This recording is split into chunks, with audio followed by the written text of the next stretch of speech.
எனக்குன்னே வருவீங்களா? அப்படி இருக்கு ஒவ்வொரு நாளும். இந்த வீடியோவை பாருங்க.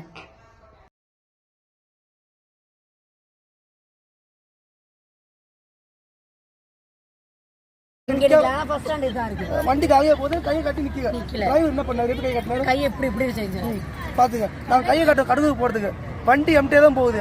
இப்படியே பண்ண ரெண்டு வண்டி கவர்மெண்ட் பஸ் ஒரே டைம் ஒன்னா போகுது. நிக்குது அங்க பஸ். ஒரு ஸ்டாப் அங்க கிடையாது. பஸ் ஸ்டாப்ல நிக்கிறோம். ஒரு 100 மீட்டர் டிஸ்டன்ஸ் யாரும் இறங்காங்க இறக்கி விட்டுட்டு நிக்கிறவங்க ஏத்தாம போறாங்க. இது எந்த வந்து நியாயம்? நாங்க அரை மணி நேரமா நிக்கிறோம். பாத்தீங்களா என்ன பிரச்சனை உங்களுக்குலாம்? இந்த பிரைவேட் பஸ் தான் இந்த அட்டகாசம் பண்ணுதுன்னா, இந்த கவர்மெண்ட் பஸ் அதுக்கு மேல பண்றீங்க. ஒரு பஸ் மட்டும் தான் வீடியோ எடுத்தோம். அதுக்கு முன்னாடி போன TN21 N1933 அதுவும் நிக்கல. அதுக்கப்புறம் ஒரு 157 போச்சு, அதுவும் நிக்கல. அதுக்கப்புறம் TN32 4450 இந்த பஸ் போகுது. இந்த பஸ்ல வந்து ஒரு LED இல்ல, ஒரு போர்டு இல்ல, எங்க போகுது எங்க வருது, ரூட் நம்பர்ல எதுவுமே இல்லாம பஸ் ஓட்டுறீங்க. எப்படி பஸ் ஓட்டுறீங்க? அப்ப முன்னாடியே பஸ் ஸ்டாண்ட்லயே பஸ் போர்டு வைக்க மாட்டீங்களா? இல்ல பெரியகும்டி வரும்போது அந்த போர்டை எடுத்துருவீங்களா? இல்ல போர்டே வைக்காம பஸ் ஓட்ட சொல்லி உங்களுக்கு வந்து ரூல்ஸ் கொடுத்துருக்காங்களா? என்ன பிரச்சனை உங்களுக்கு?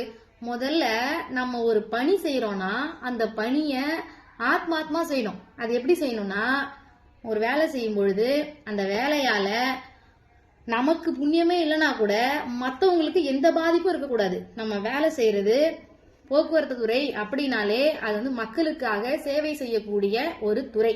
அதுல நீ வேலை செஞ்சுக்கிட்டு 10 பேர் கை காமிக்கிறாங்க. அந்த 10 பேருக்கு நீ பஸ் நிப்பாட்டாம போறனா, தனியா நிக்கிற ஒரு ஆளுக்கு நீ எப்படி பஸ் நிப்பாட்டுவ? கொஞ்சம் கூட சரியில்லை. இப்ப இந்த நம்பருக்கெல்லாம் வந்துட்டு நான் ஏன் இப்ப வரும்போது கூட பஸ் ஸ்டாண்ட்ல பாத்துட்டே வந்த இந்த பஸ் வந்து இப்படிதான் நின்றுட்டு இருந்துச்சு. உங்ககிட்ட வந்து பேசுறதுக்கு எனக்கு வேலையே இல்லை. நான் கேட்டா நீங்க என்ன சொல்லுவீங்க? அலட்சியமா கூட்டமா இருந்துச்சு அதான் நிப்பாட்டலன்னுவீங்க. அதானே சொல்லுவீங்க உங்க பதிலு. ஏதாவது ஒரு அதாவது செய்யற தவற வந்து மறைக்கிறதுக்கு வந்து அடுத்தடுத்து ஒரு காரணங்களை அடிக்கிட்டே இருக்கீங்களே தவிர, செய்யற வேலைய சரியா செஞ்சு அதை 10 பேருக்கு புண்ணியமா இருக்கிற மாதிரி நீங்க இது வரைக்கும் செய்யவே கிடையாது.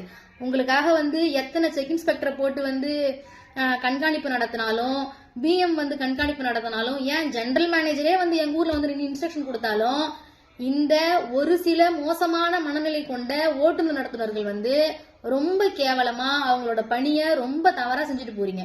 இது சுத்தமா சரியே கிடையாது இந்த நிலை. நிச்சயமா இந்த வண்டி எண்கள் இன்னைக்கு யாரெல்லாம் இந்த தடம் எண் கொண்ட பேருந்துல வந்துட்டு ஓட்டுநர் நடத்துனரா இருந்தீங்களோ எல்லாரும் மேலையும் நிச்சயமா இன்னைக்கு வந்துட்டு நாங்க புகார் மனு போட போறோம்.